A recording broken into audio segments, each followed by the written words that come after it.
So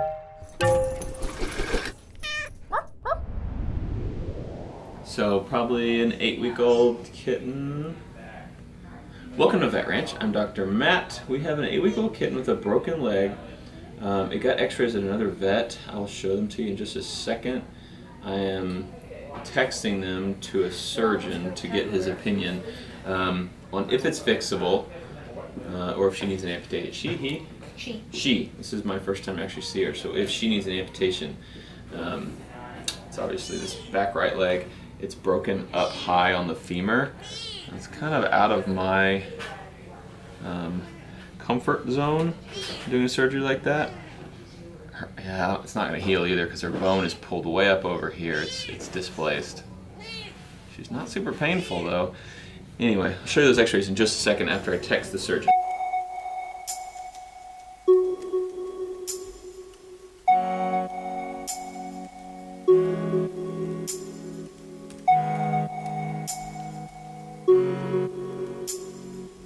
Kind of too loud in here to hear her purring, but she's sitting here just little purr box even with this broken leg. So she can use this leg, she has normal feeling in the leg and everything. It just, she can't use it right because that femur is broken. Let me set her down and I'll show you the x-rays. Hard to see in this view, but this bent leg is the bad leg. Break is up there. I'll find you an easier one to see though. This is still hard to see. Bad leg here. There's the top of the femur, not connected to it. There's a better view. This one's pretty obvious. That's our bad leg going across the pelvis. It should, just like this, go in and hook into the pelvis like that. But it goes across the pelvis because it's displaced so much, and there's the top of the femur still hooked to the pelvis right there. And one more view that shows it pretty good. Good leg here, going up, hooked into the pelvis. Bad leg here, ending right there. I just anesthetized her so I could take some more x-rays and needed to really stretch that leg out, but while she's waking up from anesthesia, I want to show you, this is going to kind of be gross by the way, this leg obviously is moving pretty strangely. When you open up like that, you can see this bump right here. That's the end of her femur sticking out. So her femur goes right down there and then is sticking out there instead of hooked into her pelvis, which is up there. So not good for a kitten's leg to do that. So I have a feeling that we have a surgery in this little kitten's future. What kind of surgery? I don't know. I'm gonna wait till the orthopedic surgeon gets back to me and tells me what he thinks, if he thinks that's fixable or not. If not, it's no rush to do it because she doesn't seem painful. She seems pretty happy, as you can see, rubbing up on me, and she's eating well, she's acting good. So no rush. If we're gonna amputate, we'll probably just wait till she gets a little older, unless anything changes. But maybe he'll come back and say he thinks we can fix it, and we'll go ahead and schedule her for a bone surgery. But we'll keep you posted. Right now, we're just gonna let her chill and wait for orthopedic surgeon's response.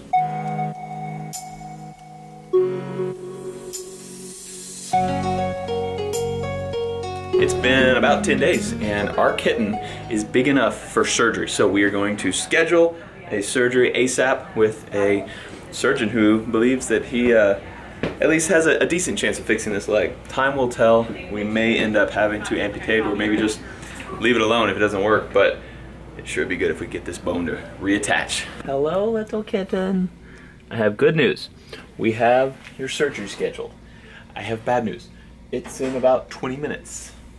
Surgeon's gonna be here. The reason we're doing a surgeon on this, in case I didn't explain it fully before, is because this surgery just has a high likelihood of not working. And so the reason that I'm not doing it is because I'm not comfortable with this type of surgery on this small of a patient. So we're bringing in a guy who does these all the time to give this little kitten the best chance possible to actually heal this bone and not have to end up being amputated. But there's still a decent chance that the bones just won't heal. He'll put them right in the right place, he'll plate them or pin them or whatever he thinks is the best way to do it, and still might not heal correctly, and we may have to amputate down the road. Time will tell. So this is a little kitten with a proximal or a femur fracture at the top of the femur. So this portion of the femur should connect right here like it does right here on this femur on the left side. So on the right side, what's happened is the femoral head sits in the acetabulum of the pelvis, and then it's connected to the femoral neck, and then it's connected to a piece of the femur called the greater trochanter. And so what happens is this femur here has fractured right off here. That's called a greater trochanter fracture. So we're going to try to go in, move this parent portion of the femur back over here, debride all the scar tissue, and if we can get it back in alignment, then we're going to drive 2 pins down right here into the parent portion and hold them there with wire.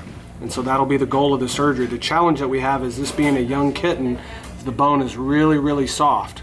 And so if we can get things to hold and get it reduced, we should have a good success. And just one other challenge to this.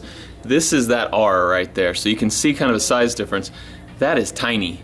So it looks huge on this x-ray. The cat's like 2 feet tall on this x-ray, but that R, you know, it's blown up a lot. So it's gonna be a hard surgery just because it's so little. Ah, you got this. This will definitely be a challenge.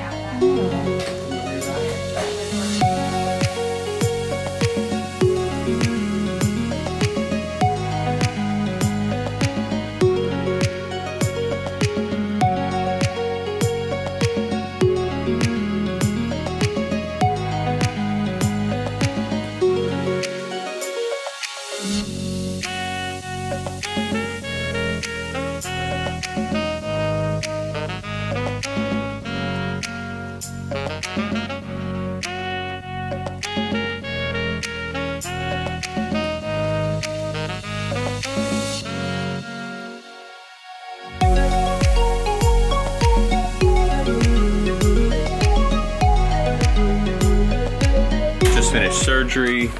We are about to transfer her over, take an x-ray, make sure that everything looks good. So you got 3 pins in there? 3 pins. Not long. So 2 long pins and 1 short pin there in her femur. So you can see connected right there to her hip, goes straight down there to her knee. So as she grows, because she's still gonna be growing, this bone will elongate and the pins will theoretically stay right there in the bone, but shouldn't cause her any issue.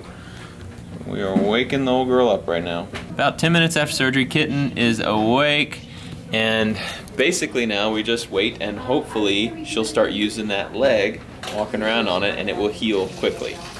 We'll keep you updated. It's been several days. We've been doing what's called passive range of motion, where basically we just stretch out her knee and her hip every day, multiple times a day, so that she won't get problems with disuse of that back leg, and it'll kind of constrict down. But you can see her walking on it, which is awesome. When we first got her, she would just kind of dangle that leg because it was so painful. Now she can actually support some weight on it, and kittens heal so fast. So she's really not super painful in it anymore, even though it's only been 4 days since surgery. She is doing really well. See if she'll walk a little more for you.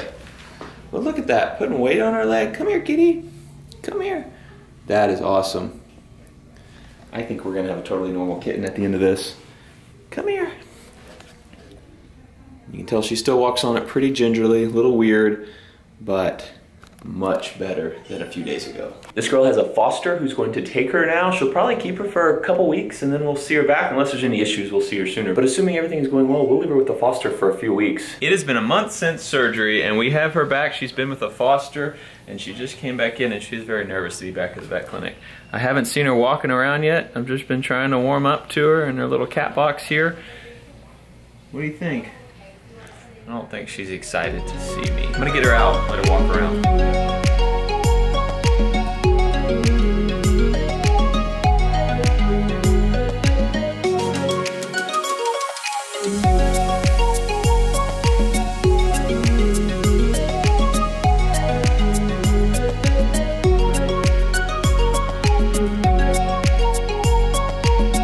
This is the worst Vet Ranch video ever. Here you go. This is Gigi Muffin. Totally healed, but totally ungrateful for what we did. But thank you for supporting Abandoned Pet Project, because they support us so that we can support ungrateful cats like, look, she jumps. See, your femur's fine. Ungrateful cats like Gigi Muffin. Thanks for watching. We love you. We'll see you next time.